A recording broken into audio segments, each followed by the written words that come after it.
ఒక హోంమంత్రి మహిళ అయి ఉండి కూడా మహిళలకి రక్షణ కల్పించలేని దౌర్భాగ్య స్థితిలో మనం ఉన్నాం. ఆమె హోంమంత్రి పదవి తప్ప అన్నీ చేస్తుంది. ఆటలాడుతుంది, పాటలు పాడుతుంది, డాన్స్ వేస్తుంది, అని కూతలు పెడుతుంది.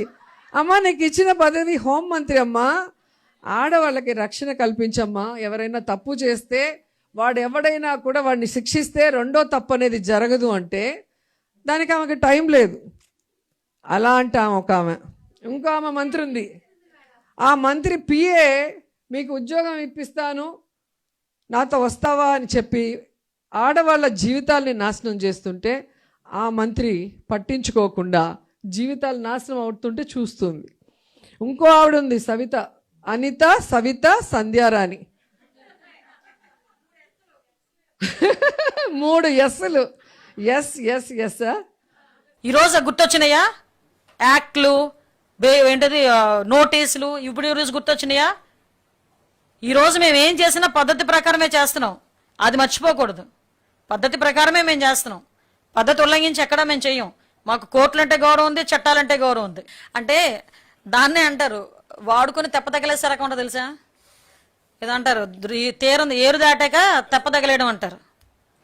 మనోడేంటంటే 5 సంవత్సరాలు కొంతమంది పోలీసుల్ని ఎలా వాడుకున్నాడంటే ఇంటి దగ్గర కాపలాలకు పెట్టుకున్నాడు, మా ఇళ్ళ దగ్గర బందోబస్తులు పెట్టాడు, పరదాలు కట్టించుకున్నాడు. ఎందుకు పనికిరాని ఎదో పనులన్నీ చేయించాడు వాళ్ళ చేత, పోలీసుల చేత. ఈరోజు ఆ పోలీసులు చాలా మంది ఆ పర్యవేశానం కింద సస్పెండ్లో ఇంట్లో కూర్చున్నారు. 3 IPS ఆఫీసర్లు. అర్థమైందా? ఈరోజు పోలీసుల మీద అంతా మంట వచ్చేసి 7 సముద్రాలు దాటాను. కొన్ని అదే అంటారు కదా, దీన్నే అంటారు. అందుకే పోలీసులు కూడా అర్థం చేసుకుంటున్నారు. ఇప్పుడు విషయం ఏం వారికి భయపడాల్సిన అవసరమేం లేదు. నువ్వేం చేసుకోవాలనుకుని చేసుకో. మేము ఇప్పుడు అధికారంలో ఉన్నాం. మేము చేసే దాని గురించి భయపడిపోయి పోలీసుల మీద 7 సముద్రాలు దాటి మేము పెట్టుకుంటాం, అలా పట్టుకుంటాం, ఇలా పట్టుకుంటాం. ఒకటి మాత్రం క్లియర్గా చెప్తున్నాం, ఎన్డీఏ గవర్నమెంట్లో ఎవ్వరూ కూడా ఒక కార్యకర్త కూడా చట్టాన్ని ఉల్లంఘించి పనిచేయడు. నీకు మరి బరిదగించి ఉన్మాదుల్లా ప్రవర్తించే వాళ్ళు మా ఎన్డీఏ కూటమిలో లేరు. నీ దగ్గర ఉన్నారు. నీకు చెప్తున్నా, సోషల్ మీడియాలో నోటుకొచ్చినట్టు మాట్లాడి ఎలాగైనా ఒక పిచ్చ ఆనందం పొంది, రాక్షస ఆనందం పొంది, నేను ఎక్కడో కూర్చుంటాను, ఎక్కడో ఐడి పెట్టి నేను ఇక్కడ ఎక్కడో కామెంట్ పెడతాను, నన్ను ఎవడు ఏమి చేయలేడులే అనుకుంటే వాళ్ళకి చెప్తున్నా 7 సముద్రాలు దాటున్నా కూడా మిమ్మల్ని పట్టుకుంటాం. షూర్ అండి, తప్పకుండా. ఎందుకంటే నేను ఏమంటానంటే, నేను ఇందాక కూడా మళ్ళా అన్నాను, ఇప్పుడు కూడా చెప్తున్నా, నిజంగానండి. ఎవరైనా తల్లిని చెల్లి గురించి ఎవడైనా మాట్లాడితే అనకూడదు, కానీ కాళ్ళు చేయిలు పని చేయనోడు కూడా పౌరుషం వచ్చింది. తల్లి గురించి చెల్లి గురించి ఎవడైనా తప్పుగా మాట్లాడితే కాళ్ళు చేయిలు పని చేయని వాడు కూడా కోపం వచ్చింది. మరి ఈయనకి ఎందుకు కోపం రావట్లేదో జగన్మోహన్ రెడ్డికి నాకు అర్థం కావట్లే. పోనీ ఎవడో బయటోడు అంటున్నాడంటే పోనీ ఓకే. అరే నువ్వు వెనకాతలు నీ భార్యకి పియ్య కింద ఉండేవాడంట అతగాడు. వాడు నోటుకొచ్చినట్టు సోషల్ మీడియాలో పెడుతున్నాడు. ఎక్కడో 4 గోట్ల మంచి వాగేసి వెళ్ళిపోవట్లా, పబ్లిక్ డొమైన్లోకి వచ్చి పబ్లిక్ అంతా చూస్తున్న విధంగా సోషల్ మీడియాలో పెడుతున్నాడు. నీ తల్లి గురించి చెల్లి గురించి ఆడవడం మాట్లాడుతుంటే నీకు రక్తం మరగట్లేదేమో కానీ నాకు రక్తం మరుగుతోంది. మేము ఒకటే చెప్తున్నాం, ఈరోజు భయపెడితే భయపడిపోవడానికి మేము ఎక్కడ ప్రజలు కూడా ఎవరు కూడా సిద్ధంగా లేరు. మేము ఒకటే మళ్ళీ చాలా క్లియర్గా చెప్తున్నాం, ఇష్టానుసారంగా చేస్తాం, ఎలా పడితే అలా ముందుకు వస్తాము, కత్తులు పట్టుకొని తిరుగుతామంటే కనుక చూస్తూ ఊరుకునే ప్రసక్తి లేదు. మా పోలీసులు ఫర్మ్గా ఉన్నారు, డిపార్ట్మెంట్ ఫర్మ్గా ఉంది. గౌరవ ముఖ్యమంత్రి గారు చాలా క్లియర్ ఆదేశాలు ఇచ్చారు, రౌడీయిజాన్ని ఎట్టి పరిస్థితుల్లోని అణిచివేయాలని. ఇలాగే రౌడీయిజం చేస్తే రాష్ట్ర బహిష్కరణ చేయడానికి కూడా మేము సిద్ధపడతాం. అంతే తప్పించి మీరు ఏం చేసినా చూస్తూ ఊరుకోనే ప్రసక్తి లేదు.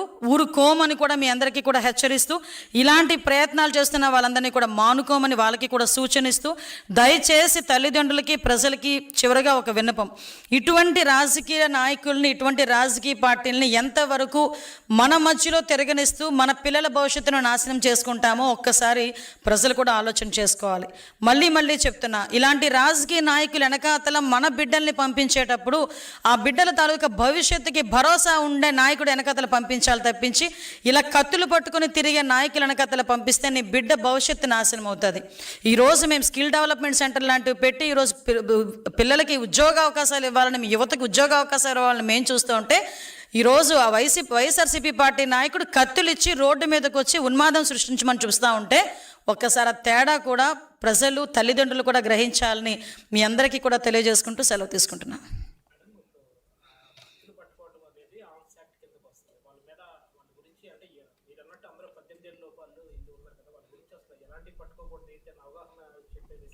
అసలు ఏమంటానంటేనండి, ఇప్పుడు జనరల్గా ఒక రాజకీయ నాయకుడికి ఒక ఇప్పుడు మా నాయకుడే ఉన్నారు, మేము తప్పు చేశామంటే అది ఎటువంటి పొజిషన్లో తప్పుగా మాట్లాడినా కూడా మీరు తప్పుగా మాట్లాడుతున్నారు, మీరు సరిదిద్దుకోండి, ఎందుకంటే మన మాట కొన్ని కోట్ల మంది ప్రజలు వింటారు.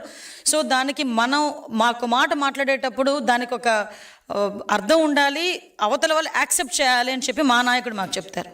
ఈరోజు 17 సంవత్సరాల కుర్రోడికి రోడ్డు మీదకి వచ్చి కత్తి పట్టుకుని చేతిలోకి వచ్చి నువ్వు నరికి అక్కడ రక్తాభిషేకాలు చేస్తూ ఉంటే కనీసం బయటకు వచ్చి మీరు ఎందుకు చేస్తున్నారు అని అలా అడగకపోగా కనీసం దాన్ని సమర్థించే విధంగా ఈరోజు మీరు ఒకటి చూశారు, రప్పా నరిగితే తప్పేంటి, గంగమ్మ జాతరలోని పొట్టేలు నరికినట్టే రప్పా నరుగుతామంటే తప్పేంటి అని ఆ నాయకుడే అలా మాట్లాడుతూ ఉంటే ఆ కిందన ఆ పార్టీలో ఉన్న కొంతమంది అలాంటి చేయడంలో ఒకసారి అర్థం చేసుకోవాలి మనం కూడా.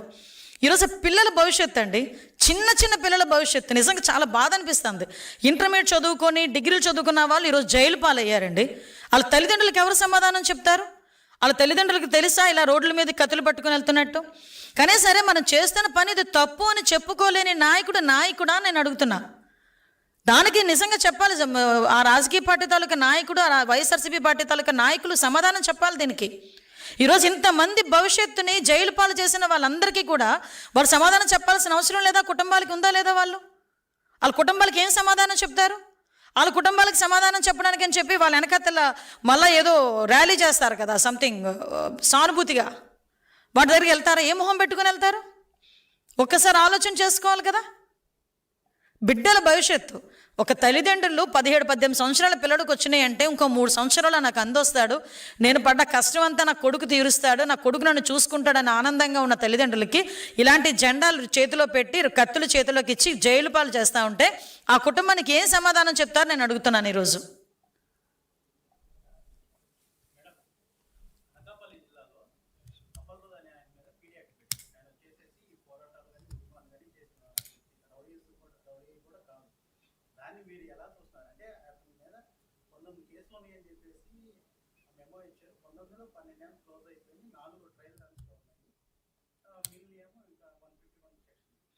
అంటే విషయం ఏంటంటే ఈరోజు అటువంటి పరిస్థితి వచ్చింది అనుకునేటప్పుడు పోలీస్ దగ్గర ఫుల్ రికార్డ్ ఉంటుందండి.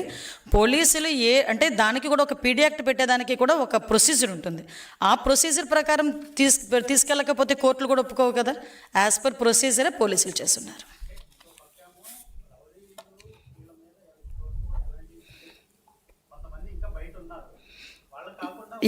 ఎవరు కూడా బయట ఉండడానికి, రౌడీలు అన్న వాళ్ళు బయట తిరగడానికి వీలు లేదని గౌరవ ముఖ్యమంత్రి గారు నిన్న కూడా చెప్పున్నారు.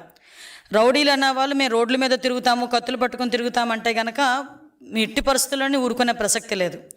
వాళ్ళని కూడా ఎలా ఫిక్స్ చేయాలో, ఆఖరికి రాష్ట్ర బహిష్కరణ చేయడానికి కూడా పాస్ట్ ఎక్స్పీరియన్సెస్ కూడా ఉన్నాయి. మీకు గౌరవ ముఖ్యమంత్రి గారు అప్పట్లోనే ఫ్యాక్షన్ని అంత కంట్రోల్ చేయగలిగారంటే ఎంత ఫర్మ్గా లేకపోతే చేయగలిగారండి. ఆ టైంలో కొన్ని సందర్భాల్లో సొంత పార్టీ నాయకుల మీద కూడా కేసులు పెట్టిన సందర్భాలు కూడా ఉన్నాయి. అంటే ఇక్కడ లా అండ్ ఆర్డర్ని సెటరేట్ చేయడానికి ఇలాంటి ఉన్మాదులు బయటకు వచ్చి భయభ్రాంతులకు గురి చేస్తే రాష్ట్ర అభివృద్ధికి ఏదైనా, సంక్షేమానికి ఏదైనా ఇబ్బంది కలుగుతుంది, ప్రజలకు ఇబ్బంది కలుగుతుంది అనుకునే సందర్భాల్లో ఎటువంటి యాక్షన్ తీసుకోవడానికి కూడా మేము వెనుకాడం. అది ఏ పార్టీ వాళ్ళైనా అనవసరం.